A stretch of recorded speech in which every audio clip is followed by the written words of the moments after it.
Mummy जी, आपका दवाई का टाइम हो गया है। मम्मी जी। अरे आप सुन क्यों नहीं रही थी? मैं 2 बार से आपको आवाज लगा रही थी। हाँ बहू, कुछ बोला तुमने? लीजिए, आपका दवाई का टाइम हो गया है। हाँ बहू, अब तो सब तुम्हारे को याद रखना पड़ता है। तो क्या करें, अब आप ही हमारी बड़ी बच्ची जो बनी।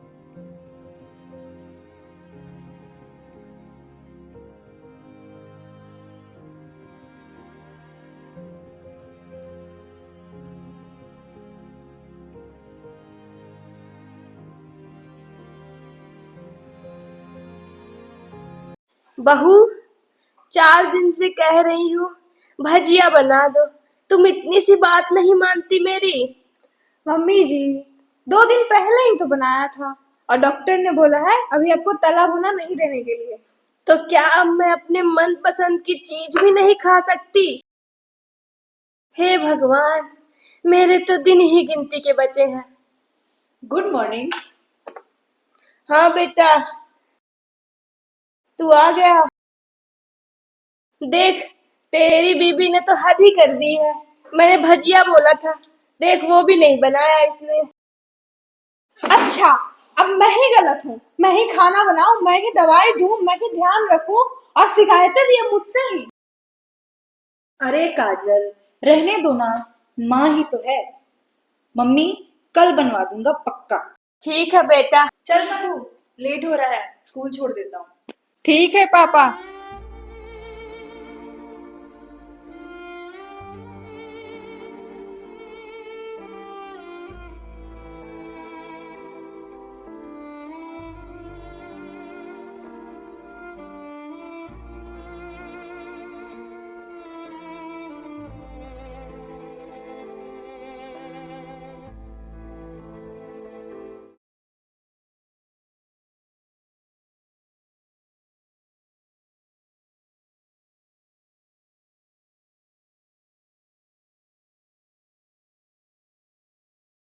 राजीव बेटा, मंदिर छोड़ देगा क्या?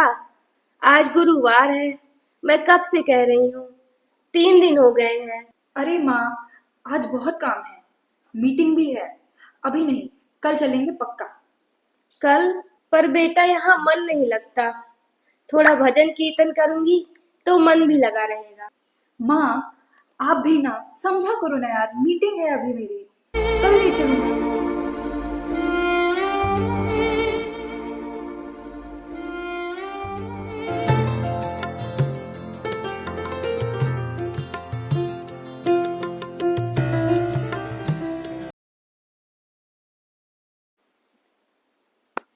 अरे, ये दादी की डायरी। आज फिर से तुमसे बात करने बैठी हूँ। अब तो बस तुम ही हो जिससे मन की कह पाती हूँ। सबके सामने तो बस खामोश रहना ही ठीक लगता है। सुबह सब चले जाते हैं, बस मैं रह जाती हूँ अपनी चुप्पियों के साथ। अब कोई मेरी पसंद भी नहीं पूछता, सब बस मेरी दवाइयों का टाइम याद रखते हैं। कभी मैं इस घर में सब कुछ संभाला करती थी, पर आज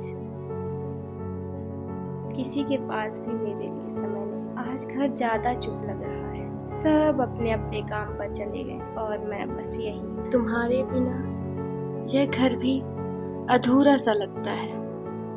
बात करने को कोई नहीं, सुनने वाला भी कोई नहीं। कभी कभी लगता है जैसे मैं इस घर में नहीं, किसी पुराने सामान की तरह किसी कोने में रख दी गई जो सिर्फ जगह घेरता है। ऐसा लगता है बहू बेटे भी थक गए हैं मेरा ध्यान रखते रखते। आज फिर मन किया कुछ अच्छा खाने का, बहू ने फिर मना कर दिया। लड़ाई हो गई, कहती है बीमार हो जाओगी। पर क्या जिंदगी सिर्फ दवाइयों से चलती है? स्वाद का भी तो हक है ना मुझे।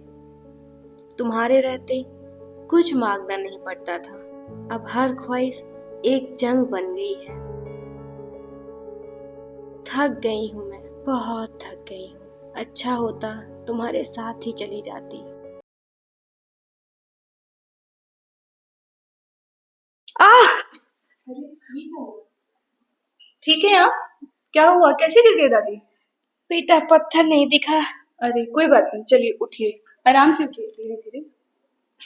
चल पा रहे हैं आप? हाँ बेटा, घर कहाँ है आपका? यहीं पास में है। चलिए ठीक है, मैं पहुंचा देती हूँ आपको।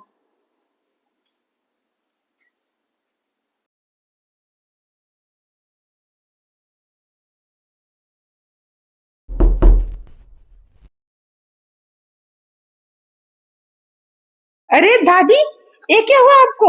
इनको चोट आई है थोड़ी सी। पापा, ये देखिए दादी को क्या हो गया। अरे क्या हुआ माँ, क्या हुआ इनको? ये मंदिर जाते टाइम शायद पत्थर से टकरा गए और गिर गए। हल्की सी नोच आई है। अब आराम कीजिए अम्मा जी, ठीक है, ध्यान रखिएगा। अभी 2 दिन पहले ही 2000 की दवाइयाँ लेकर आए थे, फिर से एक नई मुसीबत। ऐसे ही इस महीने में इतना ज्यादा खर्चा हो गया है। अभी तो मधु की स्कूल फी भी भरनी बाकी है। माँ, मैंने बोला था ना कल चलेंगे, क्या जरूरत थी अकेले जाने की? क्यों नहीं समझती हो कभी बात? अब चलो, इनको डॉक्टर के पास लेके चलें। चलिए चलिए। उठो।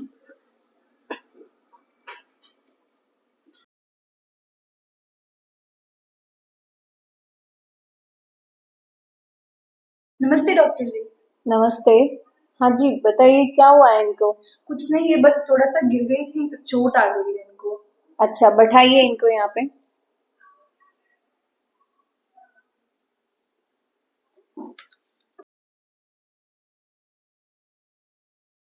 ठीक है, इनका एक एक्सरे दिया है, वो आप करवा लेना। जी और कुछ दवाई दिख रही हो, वो इनको समय से दे दीजिएगा। जी और बाहर नर्स जी से इनकी पट्टी करवा लेना। ठीक है, धन्यवाद।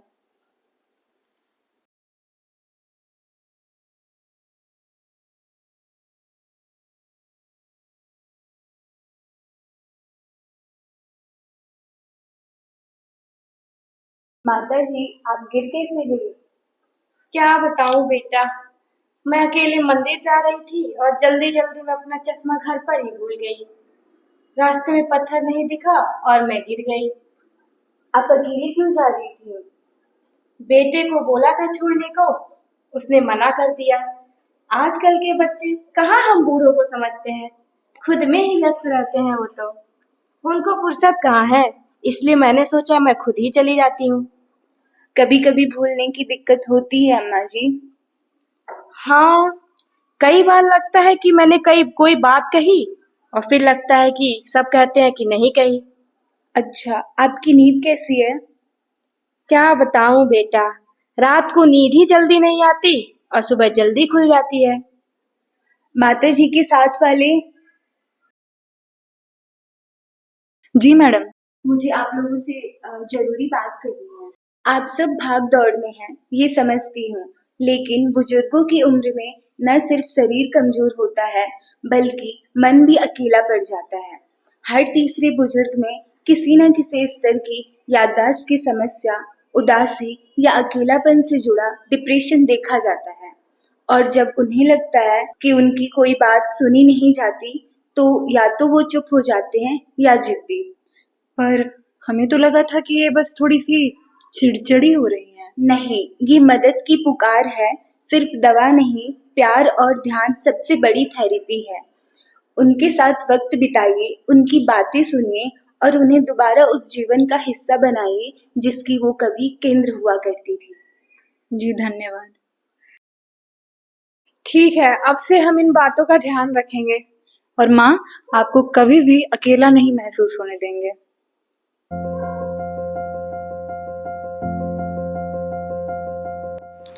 हर 3 में से एक घर में एक दादी होती है, जो कभी इस घर की नींव थी, आज कोने में रखी याद बन गई है। वो बस इतना चाहती है, थोड़ी सी बात, थोड़ा सा साथ।